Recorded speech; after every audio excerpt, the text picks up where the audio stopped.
So as per the opening session early yesterday, I'm still David Sweanor. I'm chairing the conference.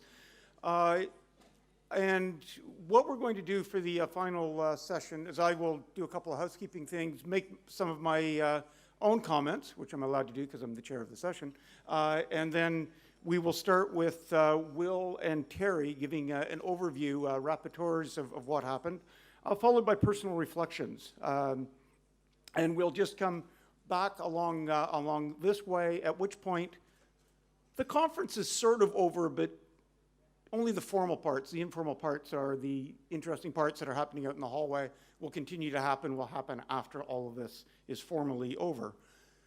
To begin with, I'd like to sincerely thank KAC Communications. They did such a fantastic job, all of their staff, the things that they managed to organize, to be able to handle all of us. And as a favor to them and perhaps an award to you, to remind you that you will be getting an online form to fill out, giving feedback on this. And there will be prizes, which will be free registration for the conference next year. So please look for those, fill them out when you get them, and that just helps them have conferences that get ever bigger, ever better every year. In terms of personal comments, I mean, some of it's the same as what I was saying at the beginning of yesterday, having been to all 6 of these. These are amazing conferences in terms of the range of the people, the ideas, the products, the attitudes that, I mean, I think what makes people successful in most areas of life is to actually care. And if you care, you're curious. You're trying to find new information. You're trying to challenge your views. You're trying to figure out what's happened, what's happening, where's it going, what's going to happen. I don't think there's anything that is even close to what this conference does in terms of our ability to do something like that. It really is extraordinary that it's showing us, if we just look at the pace of change in 6 conferences, but so it's been 5 years we've been doing this. When we had the first conference, my country, Canada, a lot of people in the federal government thought they'd banned vaping. Well, I mean, that's ancient history now. There's a tremendous amount of, and other countries going the same way of saying, well, that would be a pretty stupid idea, wouldn't it? Why would you get rid of the low-risk product and keep people using a product that's going to kill them? I mean, isn't there something called human rights, consumer rights, constitutional law, et cetera? So we're seeing those sorts of changes, and we lose sight of it, I think, sometimes. So I often feel on policy issues like the days of climbing up mountains, where there's times where you look up and you say, we're not getting anywhere. And you have to pause and look back and say, wow, look how far we've come. So if somebody had said, even 4 conferences ago, what do you think about what's happening in Japan? Well, there wasn't anything happening in Japan. Since that time, 1/3 of the cigarette market is gone. I mean, that's extraordinary. If somebody had have just said, maybe 2 conferences ago, what do you think about what's happening to the uptake of heated tobacco products in European capitals? Well, nothing was happening because they weren't in any European capitals. And now we look at a place like, I was in Vilnius last week, over 20% of the market. Even a year ago, it was something less than 5% of the market. That's extraordinary. I mean, that's progress. If we say what's happening in Lithuania as a whole, it's 12% of the market. And that's just that one category of product. You see all the people who are vaping as well. I mean, there's a transition going on. There's a world changing. It's really hard to stop technology. It's very hard to stop consumers from doing things that can save their lives. And we're seeing this happen in real time.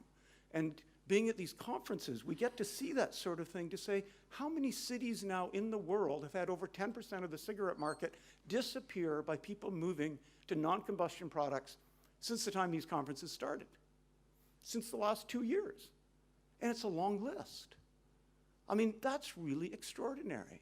If you look at what's happening, the pace of decline in cigarette sales in various major markets, I mean, it's extraordinary. If you consider all the things that Australia did other than harm reduction, all of the stuff where they did way more than the UK on a whole range of things other than harm reduction. And the UK is reducing cigarette smoking much more rapidly than Australia.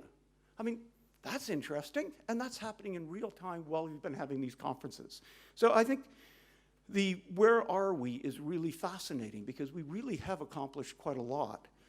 It's not to say there aren't barriers out there, but we do have a history of being able to deal with them. Consumers, technology, the idea that when the world starts looking at this as a public health disaster that has an engineering solution, that is a business opportunity, that protects human rights and human dignity, I mean, that's a winning combination. And if we look at where are we going, we see each year more people, more advocates, more technology, more, like the sorts of things we've seen on display here, I don't think any of it existed 2 years ago. And there's new products that nobody's ever seen until you come here and somebody shows them to you at a reception. And you say, my God, there's the future. I mean, it's sort of like going back to the days where somebody says, let me show you how this thing works. It's called the internet. So I think we get the idea that there's something really, really significant that is going on. I think this is the place where we see it. I find it fascinating to be here. Just not only how much we learn from talking to one another, you know, how that shapes policy globally, but also finding collectively how sleep deprived can we get and stay alive. I mean, it's absolutely extraordinary.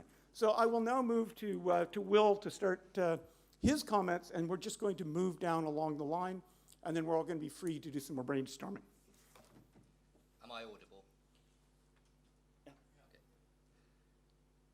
An awful event. A place where people come to grandstand and show off with a lot of windy rhetoric. The words of Clive Bates in describing the Conference of the Parties, which is due to convene in The Hague in 2020.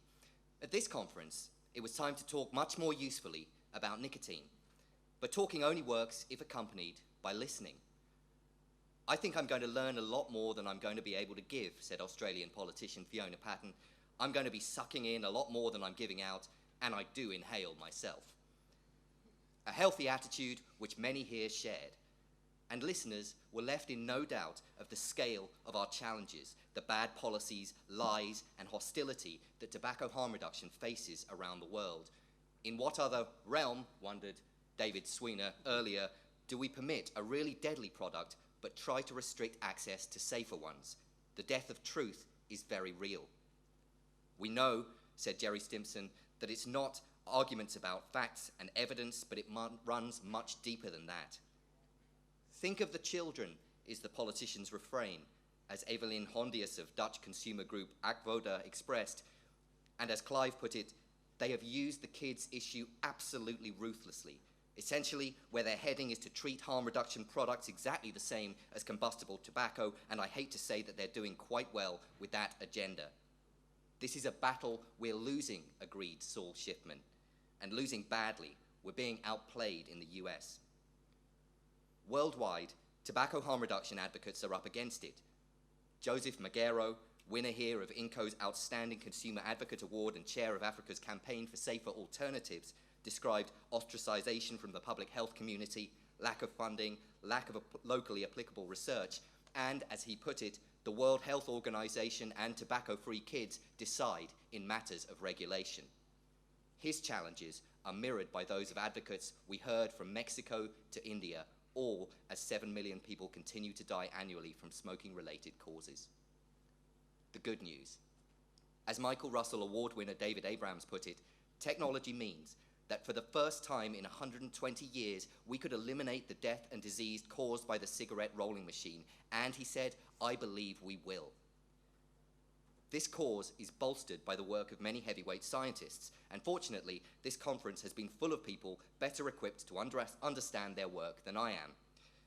We have massive evidence now that giving nicotine to smokers can help them, said Peter Hayek, whose own work showed this year that vaping is nearly twice as effective as NRT in helping smokers quit. Over 130 randomized controlled trials. We have a lot of literature on snus, added Neil Benevitz, and by and large, snus has been shown to be not very harmful. At the same time, junk science is escalating, said Ricardo Pelosa, decrying widespread methodological flaws and lack of rigor. So let's get debunking. INCO Outstanding Advocate Award winner Konstantinos Varsalinos owner of GFN's loudest fan base, highlighted how, in the supposed epidemic of US teen vaping, daily use among youth who have never smoked stands at the decidedly non-epidemic level of 0.5%. Roberto Sussman battled uncooperative slides, yet still effortlessly deconstructed claims about environmental or second-hand vapor, showing that if we must have a moral panic, it might be more rational to apply it to candles and vacuum cleaners. Despite the junk, Ricardo Pelosa declared, we can make tobacco harm reduction research credible again. Yet, for all the importance of having science and evidence on our side, Indian advocate Samrat Chowdhury reminded us that quite often, research simply validates what consumers already know to be true. And as David Abrams, who also has a little scientific knowledge, declared, it's about the people, the people, the people. We heard here from many who do incredible hands-on tobacco harm reduction work with people from the most marginalized populations, the exact people who will be harmed the most if we fail to drive policy forward. Tobacco harm reduction, said Kevin McGurr, is a social justice issue. Empower people to lead, said Rebecca Ruwiu Collins of her work in her Maori community, which she said has been decimated by smoking harms. The most important group to do research in, said Marewa Glover, is pregnant women who smoke. Sharon Cox, who works with homeless populations, told us, people take part. This group isn't hard to reach. We're just not reaching out. People with serious mental illness don't live long enough to get cancer, said Sarah Pratt. They die of smoking-related heart attack and stroke. And back on the listening theme, she reminded us, it's great to listen to so many smart people here, but what we all need to do more of is to listen to consumers, listen to members of these vulnerable populations.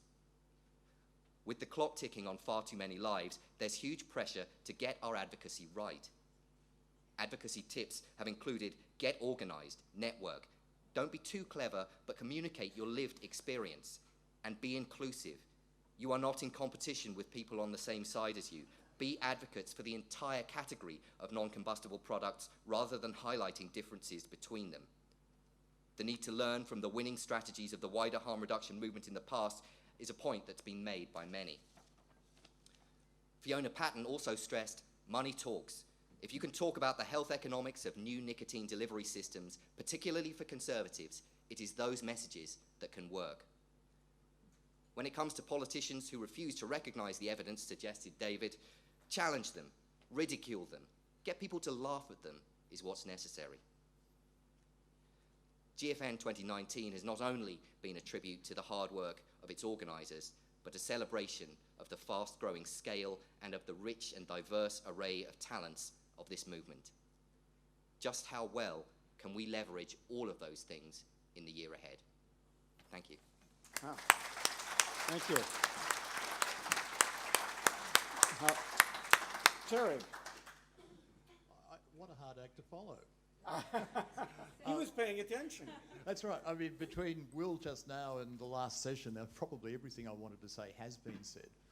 But I just want to observe, because my training is actually in public policy and I'm a historian by academic training. And I just think it's so appropriate that we're holding this meeting in Warsaw, because Warsaw and Poland have 250 years proud tradition of resisting tyranny.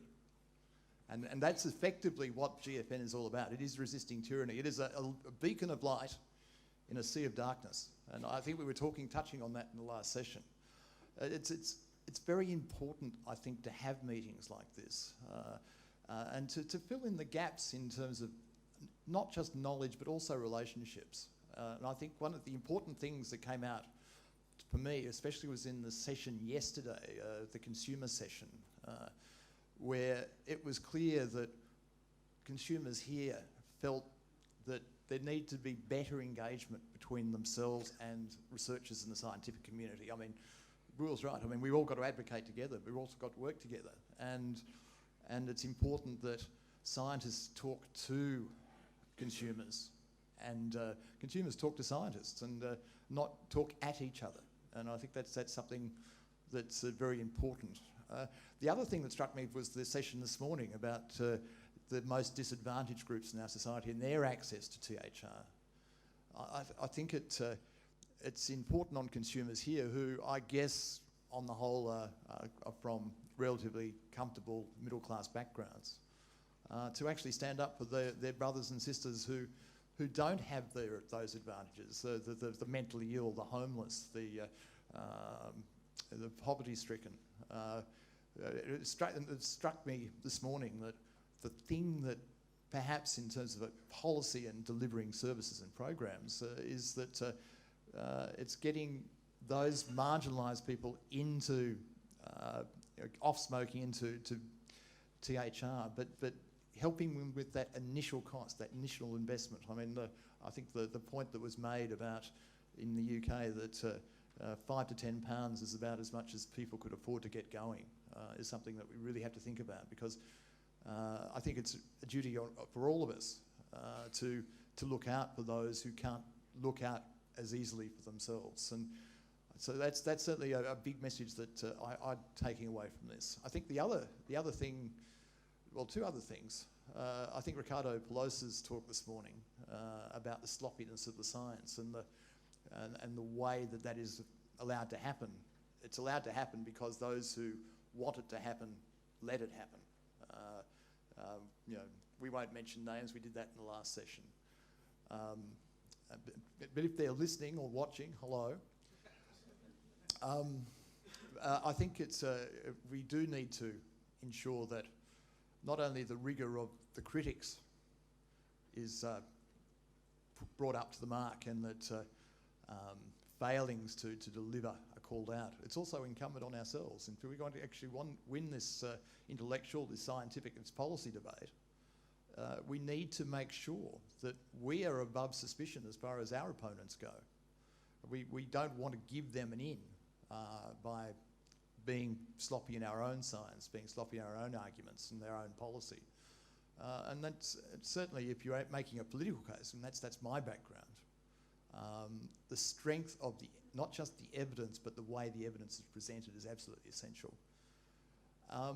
And the other point that really stuck in my mind, and Moreira Glover, sort of keeps cropping up all through the 3 GFNs I've attended, she's been everywhere.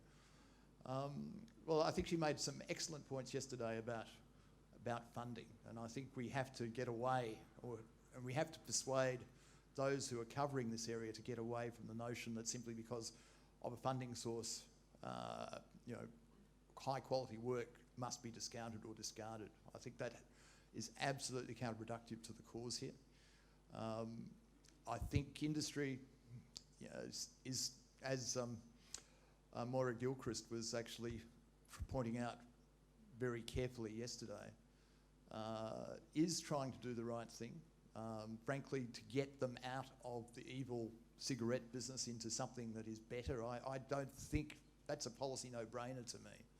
We need to be able to not demonise those who want to make good on their past disgraces. I think we've got to look past that and go to the future. But the other thing is, and in 20-odd years of working in public policy in health, I've never worked in an area or been drawn into an area that is so nasty and personal and vitriolic. And Moreira's experience, and I mentioned in the last session I'd been given a legally hard time by a certain Australian academic. But that type of vilification is nothing compared to what she has endured.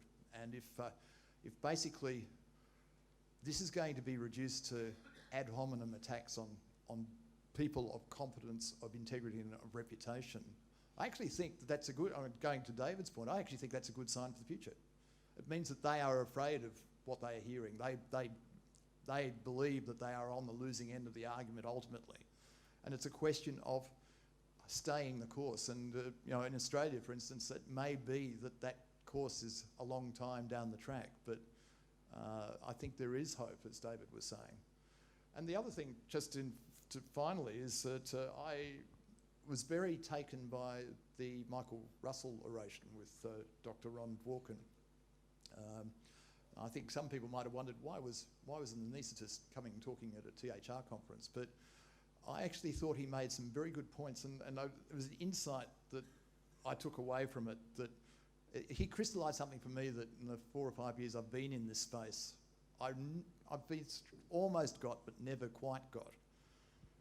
And his insight was this: people smoke, they vape, they drink, they take drugs because they're dealing with life. If we can't cure life's stresses and problems, there will always be a need to have relief from them. That's not addiction, that's coping. So until we can cure life, and that's probably a bit optimistic, let's not stigmatise smokers and vapers for their choices. So let's strive to make obtaining that relief both as pleasurable and as safe as possible. And I think I can't add to that, so thanks very much. Thank you very much, Terry. Those are our 2 rapporteurs. I will move to personal reflections, starting with Sairah. Hi everybody, I'm Sairah. As a practitioner, I never stop learning. So as David was saying, if you care, you are curious. And GFN really does something for that curiosity. And I really do think it's not sometimes about what you actually look at the slides and you're learning. You do learn that, but it's the questions and the ideas that are stimulated from listening to the people talking. And GFN, very much like for me now, is like coming home. In my past, I was a stop smoking specialist. I worked for the NHS for 16 years. And in 2015, I started to understand that smokers were doing it for themselves. And we were getting less and less people into clinic. And I thought, you know what, unless we also provide this safer, less harmful alternative, we're not going to be able to give people the behavioral support. But even my team at the time were very reluctant. Reached out to the NNA. I have to have a big shout out to the NNA because they are amazing, and they actually encouraged me as a lowly little specialist to go, yes, this is good, you're doing right, come to GFN, and met a whole family of like-minded thinkers with one mission, how can we help smokers? How can we help smokers switch to an alternative that is less harmful without telling them what to do and how to do it? They do not want that. We need to be able to enable them and give them all the opportunity and the support that they need. So I now work for Jewel. So many people go, oh, you work for Jewel. Yes, I work for Jewel because their mission is the same as mine, as it is for everybody's, to improve the lives of 1 billion smokers. And I think until we are all able to work together, and I mean this really sincerely, because I was running around the foyer yesterday trying to talk to all the specialists, Jacques, Ricardo, Pasquale, Rebecca. And you know why? Because I want the perfect solution. I am endeavoring to find the best support possible for smokers. And in this conference, you have so much experience with so many smokers in so many vulnerable situations. And I really do think that needs capturing. Whether you talk about it from a clinical point of view, a practitioner, whether you talk about it from policy, regulatory, scientific, I think this is the most immense ground for collaborating and for sowing seeds all together. And I wish GFN could happen every few months.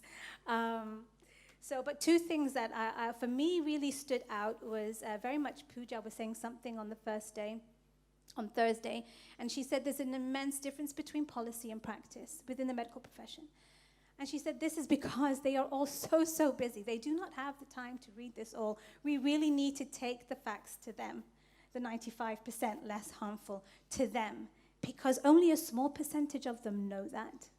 And if that is the case, then they are not able to tell their patients about that statistic. And until smokers don't know that statistic, they are not going to be motivated or feel reassured to pick up a less harmful product. So I think education, for me, is absolutely key for the future. Educating health professionals on harm reduction, educating the public on tobacco harm reduction. It is exciting times. listening to Rebecca, I actually had tears. I was at the film festival, and I was watching Mara and Rebecca, and I was watching their films, and I was so amazed at the empowerment that they are empowering the Maori population to find they said, we want to find the solutions to our own problems. We don't want you to tell us what to do. We want to find the solutions to our problems. And I think if we all work together, I think that is what we should and be able to do for smokers globally. But if we do not do that all together, we are only wasting time. Thank you. Thank you. Uche. To you, Uche. Okay. Thank you very much for this privilege given to me. As a community education specialist, I have had the opportunity to be to learn so much for the GFN 2019, and also unlearn and relearn so many things. For me, you think you know so much until you happen to have opportunity to be in this type of momentous gathering where you meet a lot of people that are willing to share their knowledge, are willing, they are open, they're accessible, and ready to share their experience without any hold back. For me, that is the highlight for me, and it humbled me, and I feel privileged to be here. My only issue, personal issue, speaking on the reflection, has to be that from where I come from in Africa, so many things are not going well as regarding this discussion. In Western world, we realize that there's a decrease in smoking and other innovations that are coming up as a result of science and advocates. But we don't have that in Africa, and it's a big deal for me as an advocate. I would wish that the organizers for GFN would look into this in the future, where we'll be able to have a collaboration with scientists from Africa. I don't want to know what part of Africa the person is coming from, so long as it's an African, because it's a global concern. It's a public health. It's if you want to go global, if you want to go global about public health, you need to carry everybody along. This might sound out of line, but while I was coming here on my flights from Dubai to Warsaw, I happened to be the only colored person, you know, and I thought it occurred to me, and I'm like, okay, if this is how it's going to be in this kind of gathering where the we are not being carried along our ideas, and we are left to deal with situations by ourselves, how do we want to grow? How do we want to make these issues? How do we want to resolve these issues? So I am putting it up as a challenge to my fellow scholars under the KAC Tobacco Harm Reduction Scholarship Program, and public health champions, and also to industries and scientists here. There are a lot of people in Africa that need their story to be told. There are a lot of people, smokers, that need they want to have opportunity that the other Western countries are having. And I think it would be a good thing if research, statistics are picked from those regions a lot. Come down and see things for yourself and be able to have a good push to be able to make things happen. I would like to commend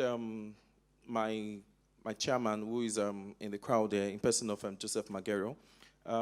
I sit on the board of directors for Campaign for Safer Alternative, and it's a big challenge for us. We do these things voluntarily out of the passion to be able to shine the lights, gather this information we've had, to be able to give this to our community, to be able to make good decisions for them. The key word here is give them this information, give a community this information for them to be able to make the right decision for themselves. Like she rightly said, don't tell them what to do, give them this information, let them make their choices themselves. Safer alternative, it's global. We cannot pretend it doesn't affect, it only affects this section of persons and it doesn't affect this section of person. From where I come from in Nigeria particularly, vaping is legal, snus is allowed, but they don't have enough information to be able to know how to make these choices for themselves. That's why I count myself privileged to be here. And as a challenge upon myself as an individual, I've taken it upon myself to use the tool that is available, the social media, and also the small community where I live, to be able to disseminate a lot of information so that we're able to reach out to a lot of people. And I'm hopeful that in the future, we will have a lot of Africans coming on stage to talk about, share their experiences, tell their stories themselves, to be able to push for the effects of safer alternative and also for the nicotine users in Africa as well. Thank you very much. Thank you. All right. All yours, Grace. So my name's Grace Wong, and I work in the School of Nursing in Auckland, New Zealand. It's my first time at GFN, and it's an honour to be the last speaker on the last day. I've been floating around in tobacco control since the 1990s, when I wrote my dissertation on smoking in older New Zealanders. And I went to conferences and wrote some papers and helped out with ASH New Zealand and started a nurse advocacy group with some fellow enthusiasts. It meant a lot to me, and I helped where I could to the best of my ability. But after a while, I started to get disillusioned with the whole scene. It started with a qualitative research paper I was asked to review. The researchers got low-income and Indigenous participants to spill their guts about the effects of tobacco tax on their lives. It was so sad to read how they hated themselves for smoking and for stooping to things like scraping up old butts off the pavement to smoke them because cigarettes were so expensive. And I was outraged to read the recommendations in the paper to raise tobacco tax even higher. I just couldn't believe it. And I always wondered why public health and tobacco control NGOs and conferences did not include people who smoke. And I observed the inner circles of big white chief researchers go to their secret A-list meetings and meals at conferences, all about funding and controlling the research and policy agendas, and excluding brilliant, principled people whom I knew, who did not conform to their views, no matter how innovative or community-based they were. And then when e-cigarettes arrived, I was very happy. At last, I thought, people can be in control of their own quitting. They can have some fun, a whole lot of choice, flavours, mates to have fun with, a pink glitter rig if they liked, more money in the bank, and clean nicotine. And amazingly, these people were paying for themselves to quit. And all the expense of fighting for a costly, unwieldy regulatory system controlling the supply of tobacco might not be necessary. So when the public health police put e-cigarettes in the same category as smoked tobacco and vilified e-cigarettes manufacturers and vendors and stigmatised vapers who were just trying to enjoy themselves and protect their health, I started to feel that they had a vested interest in the tobacco control status quo and their own agendas and careers, that they didn't care about or even know people really. I was sure they didn't have any actual real smokers or vapers in their lives. So I let that part of my life go quiet for a while. But at GFN, I have found many others who share my frustrations. It has shown me that good people can do good things together, that clever people can be listening people, that everyone can have a second chance, that vapers are determined to control their own destiny, that brilliant academics can have hearts and open minds and that they can listen, that businesses can be profit-driven and also invested in protecting the public's health. and that the weight of the evidence so far supports vaping, even though many frustrations remain about the quality of the evidence and conveying it to policymakers and the public. So thank you GFN, and thank you everyone who is here, because GFN seems to me to be an inclusive place in the sum of all of us who are fighting the good fight for a smoke-free world together on so many different fronts, armed with our intellects, advocacy skills and hearts, and drawing on the strength and willingness of every one of us to keep going. It is indeed time to talk about nicotine.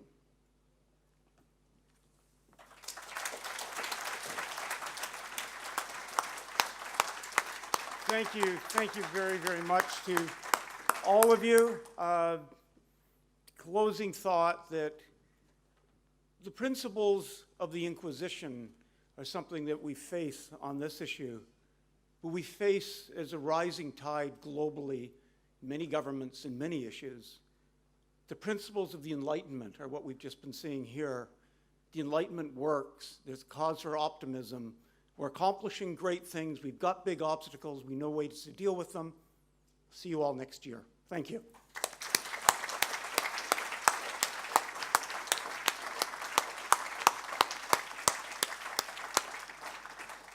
That's all, folks.